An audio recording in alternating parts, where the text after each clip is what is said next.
have already discussed about the different type of formula of a compound: empirical formula, molecular formula, structural formula. And we have also discussed the relationship between the empirical formula and a molecular formula. And इसी से पहले हमने क्या किया था, percentage composition भी किया था. What is the percentage composition of A compound? Percentage composition का क्या मतलब था कि किसी भी कंपाउंड के अंदर ईच एलिमेंट की परसेंटेज, मास की, किसी भी कंपाउंड के एक मॉलिक्यूल के अंदर उसके मास की जो परसेंटेज है, एलिमेंट के मास की परसेंटेज, वो हम ऑलरेडी निकाल चुके हैं. परसेंटेज कंपोजिशन निकाल लिया था हमने, एम्पिरिकल मॉलिक्यूलर फार्मूला के बारे में डिस्कस कर लिया था. अब हम रिवर्स करेंगे. अब हमें क्या करना है, अगर हमें किसी भी कंपाउंड की परसेंटेज कंपोजिशन दे दी जाए तो उससे हम क्या करेंगे, एम्पिरिकल फार्मूला मॉलिक्यूलर फार्मूला निकालेंगे. पहले हम क्या कर रहे थे कि मॉलिक्यूलर फार्मूला दिया गया था, उससे हम परसेंटेज कंपोजिशन निकाल रहे थे. अब हम रिवर्स कर रहे हैं. On the behalf of percentage composition of a compound, we have to calculate the empirical formula and molecular formula. कभी भी परसेंटेज कंपोजिशन से हम डायरेक्ट एम्पिरिकल फार्मूला नहीं निकाल सकते किसी भी कंपाउंड का. पहले हमें क्या करना है, मॉलिक्यूलर फार्मूला, एम्पिरिकल फार्मूला निकालना पड़ेगा. परसेंटेज कंपोजिशन से हम पहले एम्पिरिकल फार्मूला निकालेंगे. एम्पिरिकल फार्मूला और मॉलिक्यूलर फार्मूला के बीच में हमें रिलेशनशिप दी गई है, उसी से हम मॉलिक्यूलर फार्मूला निकालेंगे. तो परसेंटेज कंपोजिशन से हम क्या निकालेंगे, पहले एम्पिरिकल फार्मूला. अब जैसे कि हमें कैलकुलेट करना है empirical formula by the following percentage composition, तो इसको हम इस टॉपिक को एग्जांपल के साथ समझेंगे.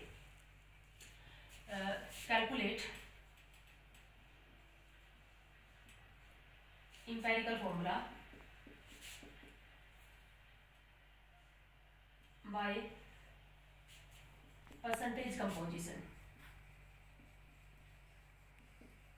Percentage composition of a compound, ये है हमारा टॉपिक. हमें क्या करना है, एक कंपाउंड की परसेंटेज कंपोजिशन दी जाएगी, उसी से हमें क्या निकालना है, एम्पिरिकल फार्मूला. एम्पिरिकल फार्मूला से ही बाद में हम मॉलिक्यूलर फार्मूला निकालेंगे. तो कैसे करेंगे, इसके लिए हम एक एग्जांपल लेते हैं. चलो एक एग्जांपल ले लेते हैं हम. Hydrocarbon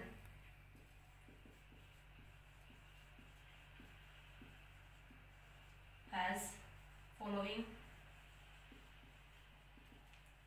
percentage composition.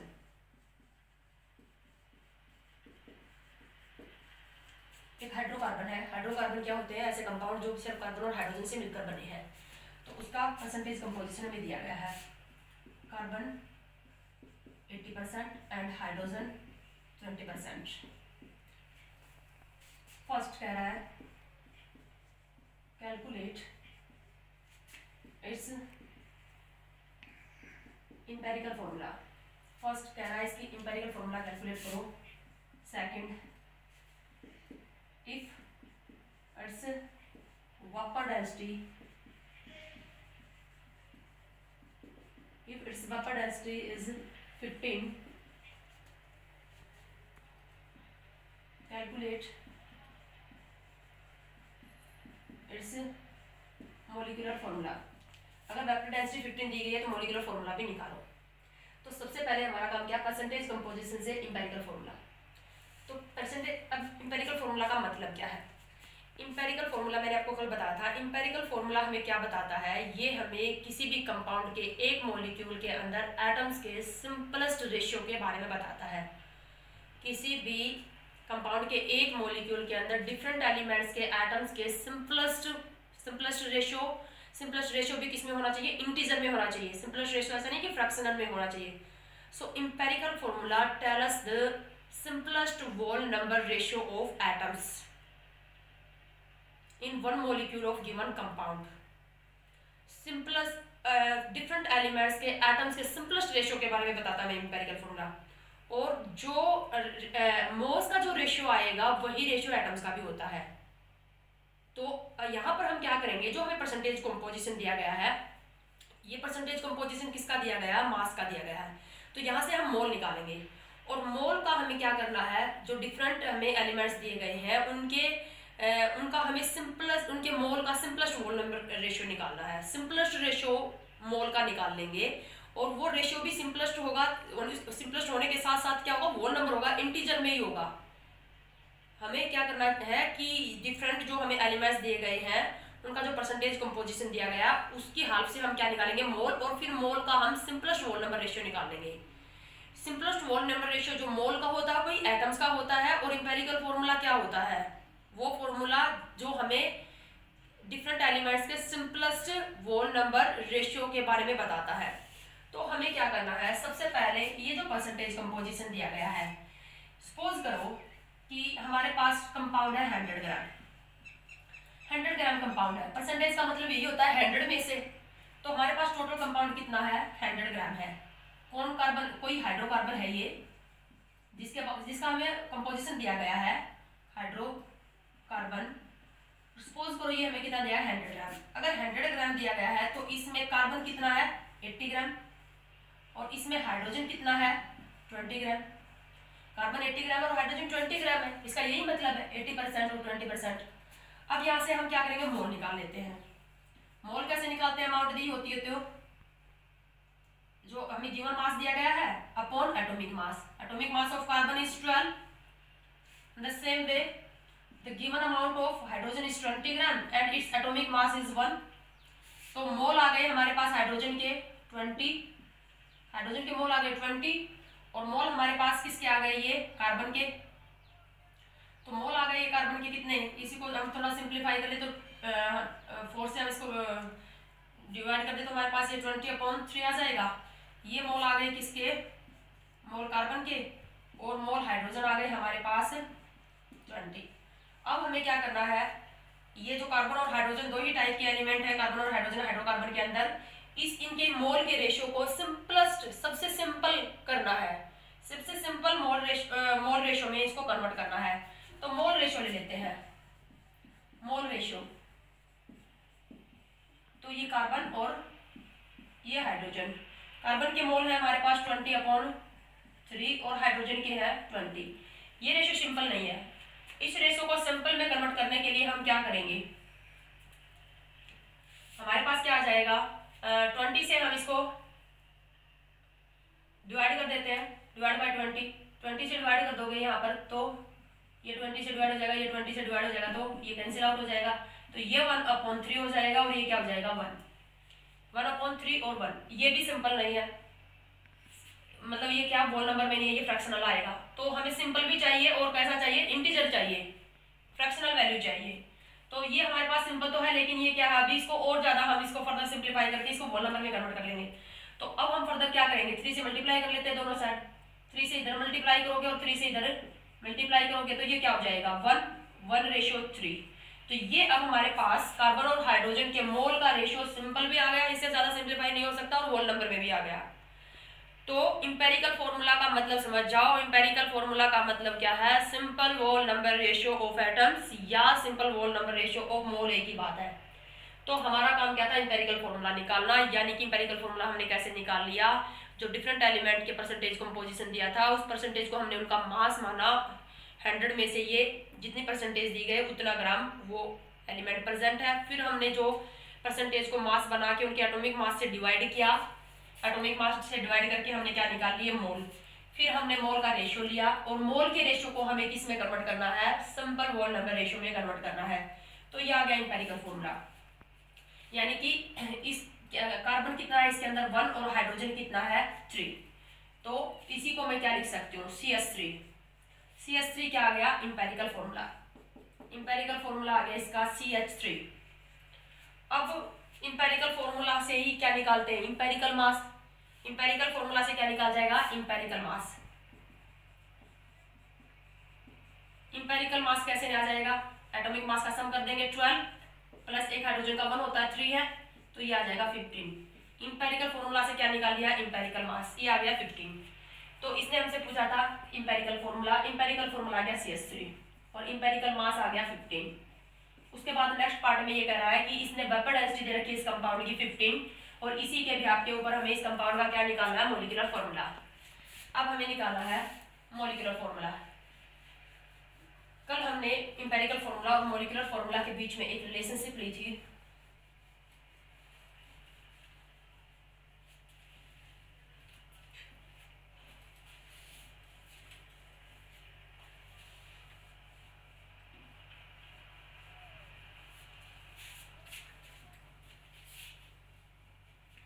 सेकंड काम करना है मॉलिक्यूलर फॉर्मूला निकालना है। इसने हमें वेपर डेंसिटी दे रखी है 15। इससे पहले हम वेपर डेंसिटी और मॉलिक्यूलर मास के बीच में एक रिलेशनशिप पढ़ चुके हैं। जो मॉलिक्यूलर मास होता है या मोलर मास होता है, मोलर मास जो होता है वो 2 इंटू वेपर डेंसिटी होता है, 2 इंटू वेपर डेंसिटी। तो यहाँ से हम इस कंपाउंड का क्या निकाल लेंगे, मोलर मास। मोलर मास हो जाएगा 2 इंटू 1, वेपर डेंसिटी कितनी दी गई 15, मोलर मास आ गया इस कंपाउंड का 30। अब मोलर मास और इंपेरिकल मास का जो रेशियो होता है, मोलर मास अपॉन इंपेरिकल मास, इंपेरिकल मास का जो रेशियो होता है वो एक अन होता है, इंटीजर होता है। ये हमेशा इंटीजर में ही आएगा, फ्रैक्शनल नहीं आएगा। फ्रैक्शनल आ रहा है तो तुम गलत कर रहे हो, इंटीजर आएगा ये।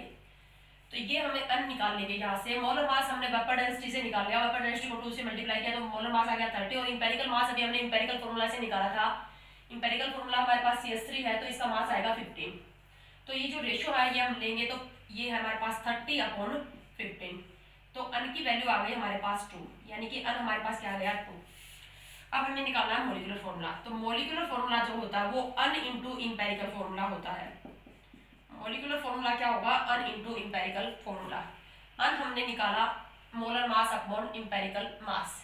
अगर वो तुमसे मॉलिक्यूलर फॉर्मूला पूछ रहा है कंपाउंड का तो परसेंटेज कंपोजिशन से डायरेक्ट नहीं निकाल सकते। परसेंटेज कंपोजिशन से तो हम इंपेरिकल फॉर्मूला ही निकालेंगे, फिर इंपेरिकल फॉर्मूला से हम इंपेरिकल मास निकाल लेंगे।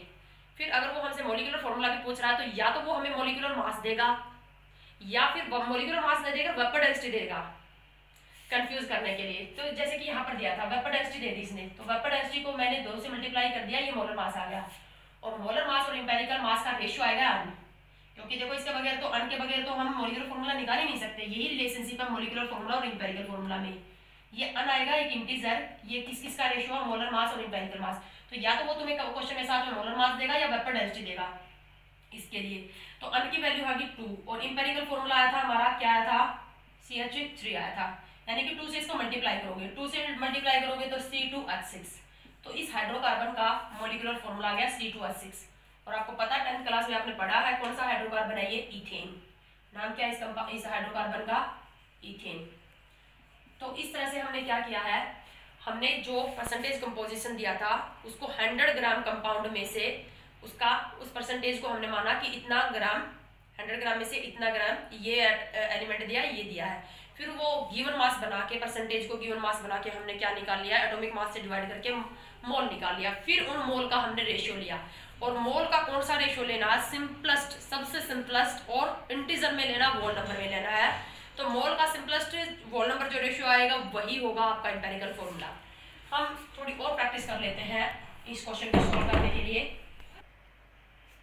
अब नेक्स्ट क्वेश्चन है हमारे पास, a compound has following composition of its elements.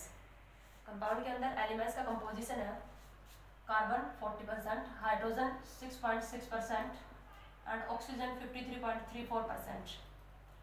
Composition दिया है, if its molar mass is 180 gram, find out the molecular formula of compound. Molar mass दे दिया 180 ग्राम, मॉलिक्यूलर फॉर्मूला हमसे पूछ रहा है। परसेंटेज कंपोजिशन से पहले हम क्या निकालेंगे, इंपेरिकल फॉर्मूला। इंपेरिकल फॉर्मूला का मतलब मोल्स का सिंपलेस्ट मोल नंबर रेशियो। तो सबसे पहले हमारे पास, हम फिर से वही करेंगे, हम कंपाउंड मानेंगे 100 ग्राम। 100 ग्राम में हमारे पास कार्बन जो होगा, कार्बन कितना है 40 ग्राम। हमारे पास हाइड्रोजन जो है वो कितना है 6.66 ग्राम। और ऑक्सीजन है हमारे पास, कितना आ गया ऑक्सीजन 53.34 ग्राम। ये जो परसेंटेज है इसको हमने मास में कन्वर्ट कर लिया। उसके बाद हम निकालेंगे मोल।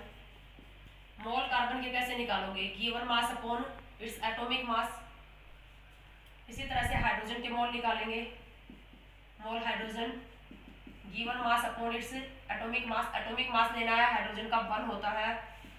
मोल ऑक्सीजन, ऑक्सीजन के मोल निकालोगे कैसे, given mass upon its atomic mass 16। मोल निकाल लेंगे। कार्बन के मोल आएंगे हमारे पास, मोल कार्बन आ गए। मोल कार्बन हमारे पास कितने आ गए, ये इसको सिंप्लीफाई कर लेते हैं थोड़ा, 10/3 यानी कि इसी को हम 3.33 लिख सकते हैं। मोल हाइड्रोजन आ गए हमारे पास 6.66 और मोल ऑक्सीजन आ गए हमारे पास। इसको हम सोल्व करें तो 3.33। तो ये हमारे पास तीनों एलिमेंट के मोल आ गए। अब हमें क्या करना है, मोल रेशो लेना है। तो मोल रेशो ले लेते हैं हम, कार्बन, हाइड्रोजन एंड ऑक्सीजन। मोल का रेशो ये है 3.33, ये है 6.66 और ये है हमारे पास फर्दर आ गया ये ऑक्सीजन का 3.33। मोल के रेशो को हमें क्या करना है, सिंपल और होल नंबर में कन्वर्ट करना है। तो इसको सिंपल होल नंबर में कन्वर्ट करने के लिए क्या करेंगे, इसको सबसे जो सिंपलेस्ट इनमें जो मोल होगा उससे डिवाइड कर देंगे। सभी को सिंप्लीफाई कर रहे हैं हम, सिर्फ मोल रेशियो को सिंपल इंटीजर में कन्वर्ट करना है। तो सिंपल इंटीजर में कन्वर्ट करने के लिए देखो हमें क्या करना पड़ेगा, जो सबसे छोटा नंबर है उससे इन सबको हम डिवाइड कर देंगे। छोटे नंबर से डिवाइड करोगे तभी सिंप्लीफाई होगा। इसको भी हम 3.33 से और इसको भी हम 3.33 से क्या करेंगे, डिवाइड कर देंगे। तो ये आ जाएगा 1, ये आ जाएगा 2 और ये आ जाएगा 1। अब हमारे पास ये जो रेशो आ गया, कार्बन, हाइड्रोजन और ऑक्सीजन के मोल का रेशो आ गया, ये सिंपल भी आ गया और इंटीजर भी आ गया। तो जो simple integer whole number ratio होगा मोल का, वही क्या होगा, इंपेरिकल फॉर्मूला। तो हमारे पास इंपेरिकल फॉर्मूला यानी कि C1H2O1 ये आ गया हमारे पास क्या, इंपेरिकल फॉर्मूला। इंपेरिकल फॉर्मूला इसी को हम क्या लिख सकते हैं, CH2O भी लिख सकते हैं। इंपेरिकल फॉर्मूला को CH2O। इंपेरिकल फॉर्मूला से हम क्या निकालेंगे, इंपेरिकल मास। इंपेरिकल मास क्या आ जाएगा इसका, कैलकुलेट कर लेंगे हम एटॉमिक मास का सम करके। इंपेरिकल मास हमारे पास आएगा इसका 12। तो हमारे पास इंपेरिकल मास आ गया, कितना आ जाएगा ये 30। तो इंपेरिकल फॉर्मूला और इंपेरिकल मास, इंपेरिकल फॉर्मूला क्या CH2O और इंपेरिकल मास आ गया 30। अब हमसे ये पूछ रहा है, इसने हमसे इंपेरिकल फॉर्मूला नहीं पूछा, इसने तो हमसे क्या पूछा था, molecular formula. But without empirical formula हम डायरेक्ट मॉलिक्यूलर फॉर्मूला नहीं निकाल सकते। तो अब हम क्या करेंगे, मॉलिक्यूलर फॉर्मूला निकालेंगे। मॉलिक्यूलर फॉर्मूला के लिए अब हमें क्या चाहिए, मॉलिक्यूलर फॉर्मूला और इंपेरिकल फॉर्मूला में क्या रिलेशनशिप है,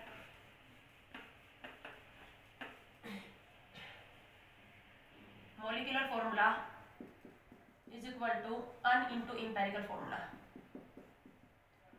इंपेरिकल फॉर्मूला है हमारे पास CH2O, मोल्स का simplest mole number ratio CH2O। हमें चाहिए अन। अन क्या होता है, मोलर मास और इंपेरिकल मास का रेशियो होता है। तो अन निकाल लेते हैं। मोलर मास इसने हमें दिया है 180 ग्राम और इंपेरिकल मास अभी निकाला था 30। तो अन क्या आ जाएगा हमारे पास, मोलर मास अपॉन इंपेरिकल मास। ये है 180 गिवन है और ये हमें अभी निकाला था हमने 30। तो ये हमारे पास आ गया 6। अन की वैल्यू आ गई 6 इंटू CH2O। तो हमारे पास क्या होगा, 6 से मल्टीप्लाई कर देंगे तो C6H12O6। This is the molecular formula of the given compound. और ये फॉर्मूला किसका होता है, ग्लूकोज का। यानी कि ये गिवन कंपाउंड हमारे पास कौन है, ग्लूकोज, मॉलिक्यूलर फॉर्मूला। तो इस तरह से परसेंटेज कंपोजिशन से हम निकालेंगे मॉलिक्यूलर फॉर्मूला। एक और प्रैक्टिस कर लेते हैं हम।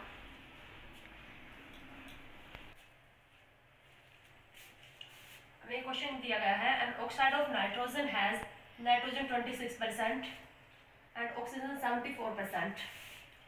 Which one of them is the formula of this oxide? हमें यहाँ पर 4 ऑप्शन दिए गए हैं। नाइट्रोजन का एक ऑक्साइड दिया गया है। नाइट्रोजन बहुत सारे ऑक्साइड बनाती है, आपको पता है। नाइट्रोजन ऑक्सीजन के साथ रिएक्ट करके डिफरेंट कंडीशन में डिफरेंट ऑक्साइड बनाती है, जैसे nitrogen dioxide, nitrogen monoxide, nitric oxide, N2O3, N2O4, N2O5। तो हमें यहाँ पर क्या किया है, नाइट्रोजन के ऑक्साइड में नाइट्रोजन की और ऑक्सीजन की परसेंटेज दे दी और उससे पूछ लिया कि इनमें से कौन सा नाइट्रोजन के ऑक्साइड का फॉर्मूला होगा, नाइट्रोजन ऑक्साइड का formula. Empirical formula molecular formula भी हो सकता है अगर अन की वैल्यू 1 हो जाए। Molecular formula equal to n into empirical formula था। अगर अन की वैल्यू 1 हो जाए, अन की वैल्यू 1 कब होगी, जब molar mass is equal to empirical mass होगा। तो इंपेरिकल फॉर्मूला ऑल्सो भी मॉलिक्यूलर फॉर्मूला। तो यहाँ पर अब फिर से हम क्या करेंगे, वही काम करेंगे अपना। 100 ग्राम मानेंगे कंपाउंड को। 100 ग्राम कंपाउंड में हमारे पास नाइट्रोजन जो होगी वो कितनी होगी, 26 ग्राम, और जो ऑक्सीजन है वो कितनी है 74 ग्राम। अब निकालेंगे हम मोल। मोल नाइट्रोजन के given mass upon its atomic mass 14, मोल ऑक्सीजन के निकालेंगे given mass upon its atomic mass 16। यह आ जाएगा हमारे पास 13/7। इसी को हम क्या लिख सकते हैं, integer value, non integer value आएगी ये हमारे पास 1.85। मोल ऑक्सीजन आ जाएंगे हमारे पास 4.625। अब हम क्या करेंगे, सिंपल रेशो निकालेंगे। रेशो ले लेते हैं, नाइट्रोजन और ऑक्सीजन के मोल का रेशो ले लेंगे। नाइट्रोजन के मोल है 1.85 और ऑक्सीजन के मोल है 4.625। हमें क्या करना है, एम्पिरिकल फॉर्मूला का क्या मतलब, मोल का सिंपलेस्ट होल नंबर रेशो। तो इस रेशो को सिंपल करने के लिए, होल नंबर में कन्वर्ट करने के लिए हम क्या करेंगे, जो सबसे छोटा नंबर है उससे दोनों को डिवाइड कर देंगे। तो स्मॉल नंबर है हमारे पास 185, तो 185 से हमने क्या किया, 1.85 से हमने इसको डिवाइड किया और 1.85 से ही हमने इसको डिवाइड किया। तो ये वैल्यू आ गई हमारे पास 1, और इसको जब तुम डिवाइड करोगे तो ये तुम्हारे पास वैल्यू आ जाएगी 2.5। अब ये रेशो भी हमारे पास क्या है, इंटीजर में नहीं आया, नॉन इंटीजर है 2.5। अब बच्चा यहाँ पर गलती कर सकता है, इस 2.5 की राउंडिंग ऑफ करके वो क्या कर लेगा, या तो इसको 2 बना देगा या इसको 3 बना देगा। तो ये गलत हो जाएगा, क्योंकि 2.5 है। अगर ये 2.999 होता तो फिर तो हम इसको क्या कर लेते, राउंडिंग ऑफ कर लेते। लेकिन ये अगर हम इसको 2 बना देंगे या 3 बना देंगे तो ये गलत हो जाएगा। इसको हमें फर्दर क्या करना है, फर्दर सिंप्लीफाई करना है। तो इसको हम 25/10 भी तो लिख सकते हैं ना, 25/10 यानी कि 5/2। तो ये हमारे पास क्या है 5/2। 2.5 को हम क्या लिख सकते हैं, 5/2 लिख सकते हैं। तो अब हम इसको क्या करेंगे, 2 से मल्टीप्लाई कर ले दोनों साइड। 2 से यहाँ पर इसको मल्टीप्लाई करोगे और 2 से इसको मल्टीप्लाई करोगे तो 2 से 2 कैंसिल आउट हो जाएगा, ये हो जाएगा 2:5। अब ये रेशो आ गया हमारे पास होल नंबर और सिंपल आ गया, सिंपल भी आ गया, होल नंबर में भी आ गया, यानी कि यही इंपेरिकल फॉर्मूला है। तो इंपेरिकल फॉर्मूला अब हमें क्या दिया गया है, नाइट्रोजन और ऑक्सीजन के मोल का रेशो आ गया 2:5। तो हमारे पास नाइट्रोजन और ऑक्सीजन के मोल का रेशो आ गया 2:5, यानी कि हम नाइट्रोजन और ऑक्सीजन के मोल का रेशो 2:5 आ गया। तो हम लिख सकते हैं इसको N2O5। ये हमारे पास इंपेरिकल फॉर्मूला आया N2O5, बट इंपेरिकल फॉर्मूला में भी मॉलिक्यूलर फॉर्मूला। तो अभी हमसे क्वेश्चन पूछा गया था, आगे हमें कोई इन्फॉर्मेशन नहीं दी गई इसमें।